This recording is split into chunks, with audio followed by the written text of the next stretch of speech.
I want you guys to remember what they said would happen versus now what Republicans are saying they don't care about happening. Americans largely disapprove of the economic policies of this president, at least right now. 55% say they disapprove of his job on the economy, 44% approve.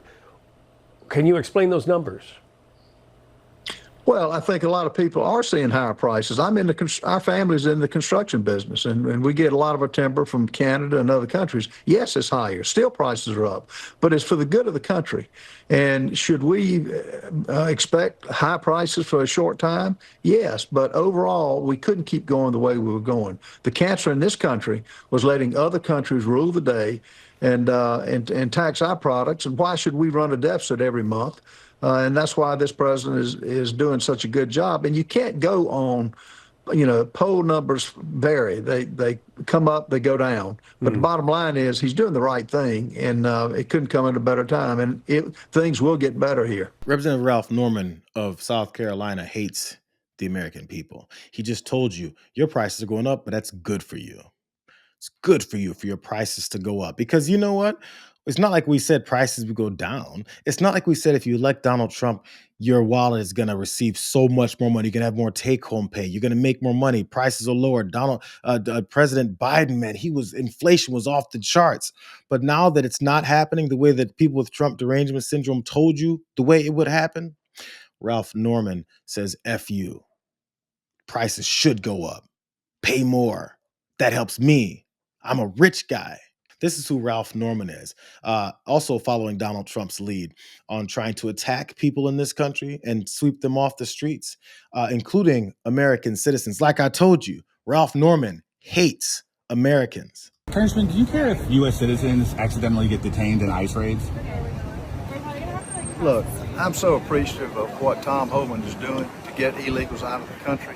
No, I'm not concerned about that. I'm concerned about law and order in America, and I'm supportive about if you're an illegal, you don't need to be here. But what if you're a citizen and you get detained? Like what? That seems to be happening a lot. Well, you don't care? No, I don't believe that. He's getting the people out of here that should be out here, that should have never been allowed to come in. The Biden administration defied the Constitution and defied America. Really. Well, a lot of citizens are getting detained in the dragnet, though, including veterans.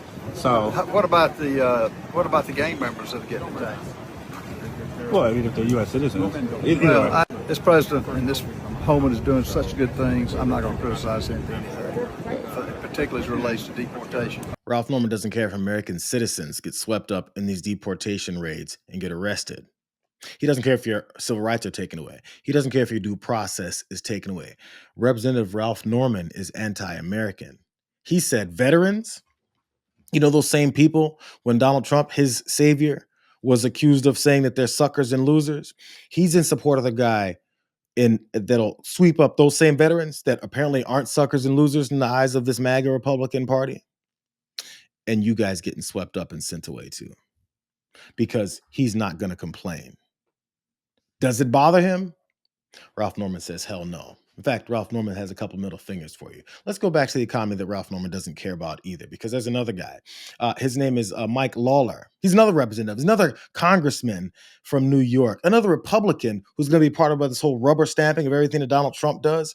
When hospitals talk about how their bill that he voted for and helped pass will destroy people's lives, hospitals, and the healthcare that they said that they're saving, there's no way they're taking away people's Medicare and Medicaid. You know how they said all that stuff? So now that it's happened, listen to how he responds to hospitals saying what's happening to them. The Congressional Budget Office, which obviously is a part of the institution where you serve, says that there's going to be about $900 billion to $1 trillion in Medicaid cuts. If you look at the hospitals in your own district, Montefiore Nyack Hospital is already saying, because of that vote, because of these cuts, they're going to have to cut back services. They're going to have to cut staff. They're going to have to cut care.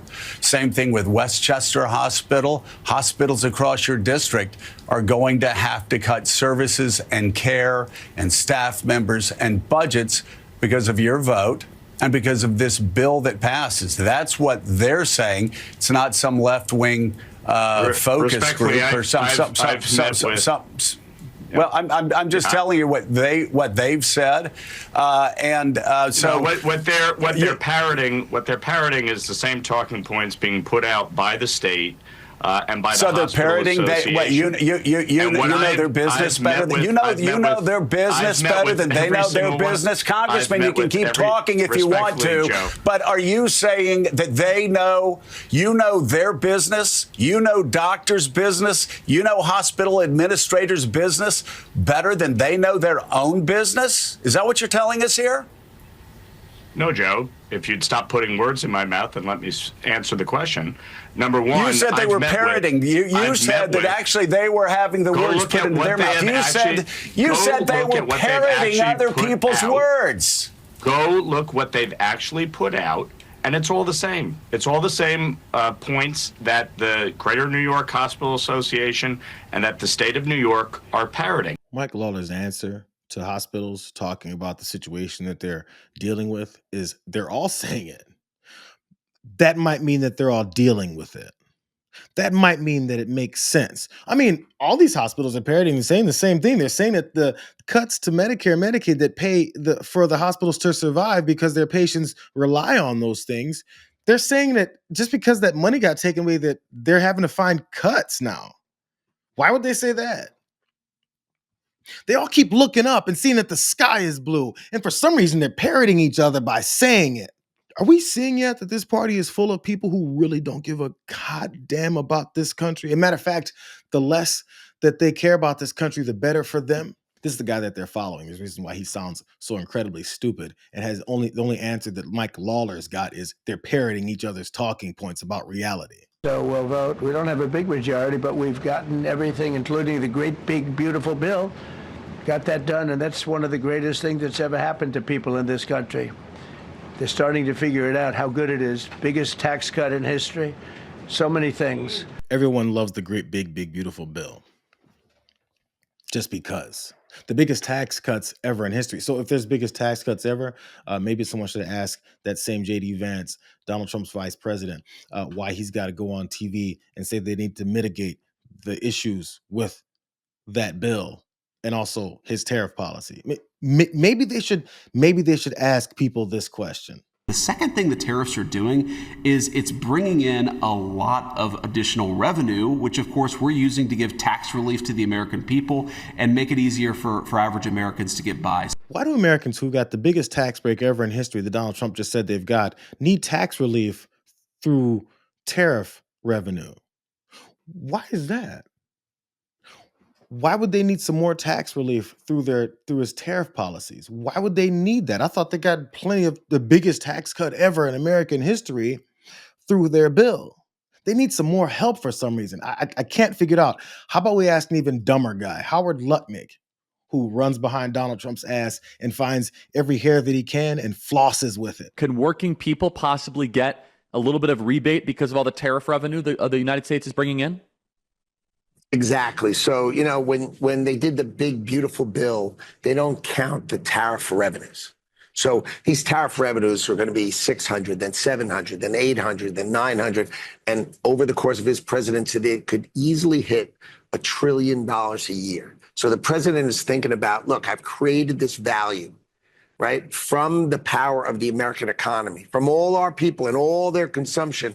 Why not figure out a way to share some of that money with the people of America? Mm-hmm. And I'm telling you, he is thinking about it. He hasn't made a decision, but he's thinking about it. He floated it. And the beauty of Donald Trump is... Can he do it without Congress?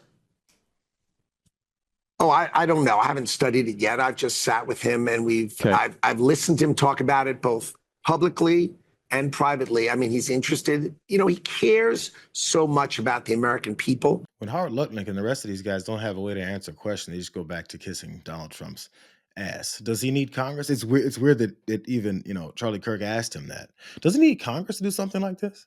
Oh man, hell no. I mean, I haven't talked to him yet, but one thing I do know is that he cares so much about the American people because the conversation was beginning to let maybe people who are listening with brains hear it and go, well, yeah, that is kind of, as soon as you start asking a question, the point is to divert right back to kissing Donald Trump's ass. It's right back that way. Well, the thing is that Donald Trump loves the American people so much that he's raised $150 billion of tariff revenue off of their backs. they take your money and say, we're going to give you $600 back.